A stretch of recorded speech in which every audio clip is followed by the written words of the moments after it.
Thomas's arrival. It was a warm summer's evening on the West Somerset Railway, and Thomas the Tank Engine was waiting at Dunster Station.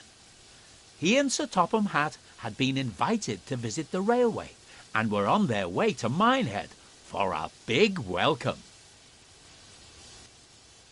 "I can't wait to get to Minehead Station and meet everyone," said Thomas excitedly. "You said you had a friend that worked on this railway, didn't you, sir?" "Yes, Thomas, I have," replied Sir Topham Hatt. "Mr. Peters and I have been friends for a long time, and I'm sure you'll get to meet him once we reach Minehead. And I know he's very keen to finally meet you, especially after I told him how useful you are." "Thank you, sir," puffed Thomas proudly. "Although I do hope my branch line back on Sodor will be all right without me. I'm sure my passengers will miss their regular train rides." "I'm sure your passengers will be fine, Thomas. There's no need to worry about your branch line," chuckled Sir Topham Hatt. "I've arranged for Percy and Toby to look after it while you're away. Bertie said he'll lend a hand too." Thomas smiled, thinking about his friends back home. "Right then," he continued, "let's get going. We don't want to keep everyone waiting." And with that, Sir Topham Hatt walked down the platform and climbed aboard Annie. "Yes, sir," peeped Thomas. "Minehead, here we come."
"I wonder what kind of jobs I'll get to do here," wondered Thomas.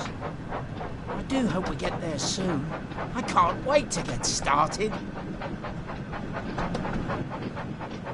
"Yes, it will be nice to finally arrive," said Annie sleepily.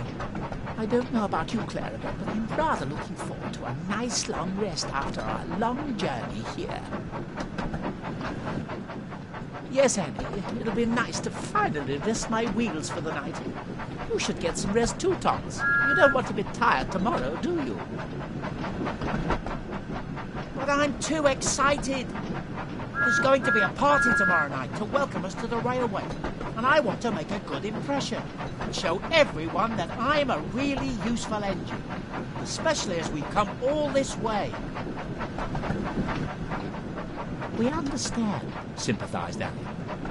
"But as Clarabelle said, you don't want to end up being tired and running late on your first day."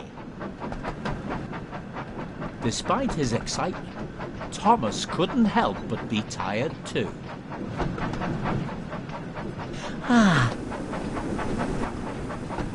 It sounds like we're not the only ones who need to rest their wheels, laughed Clarabelle. Well, I suppose I am a little tired, he said wearily.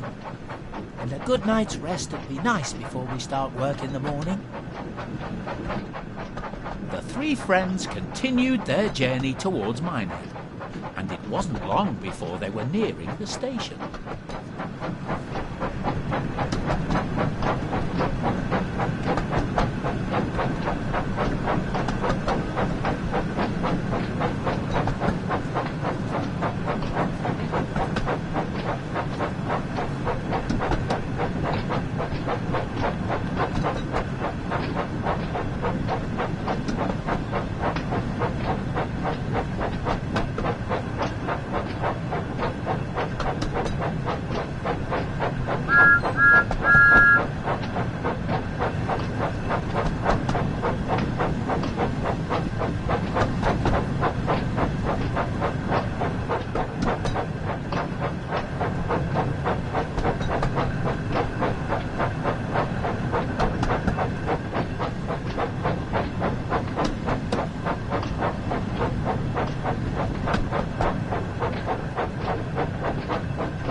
Thomas's train pulled into the station, he looked around and noticed a smartly dressed man standing on the platform. He wondered if this was Sir Topham Hatt's friend, when the man stepped forward and introduced himself. "Hello, and welcome to the West Somerset Railway. You must be Thomas, the famous tank engine I've heard all about. It's great to finally meet you. My name is Mr. Peters, and I must say it's a pleasure to have you here." "Thank you, sir," puffed Thomas. "I'm excited that we have been given the chance to come and visit your railway, and I can't wait to get started." "That's what I like to hear," said Mr. Peters. "Sir Topham tells me you're a very hard-working engine, so I'm looking forward to working with you and making sure that you and all our visitors have a great time at the party tomorrow night." Just then, Sir Topham Hatt walked up. He greeted his friend warmly and started telling him all about Thomas. "Thomas is one of the most useful engines I know, and I'm sure he'll prove to be a credit to your railway." "That's wonderful to hear," replied Mr. Peters. "I'm sure that Thomas and I will get on splendidly." Mr. Peters smiled and turned to the crowd of passengers.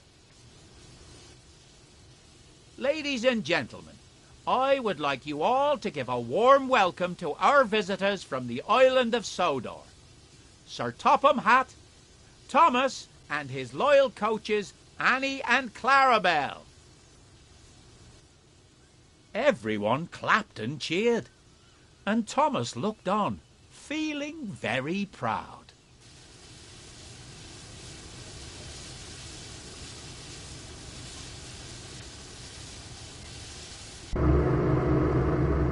But no one noticed that a familiar diesel engine was watching them from afar.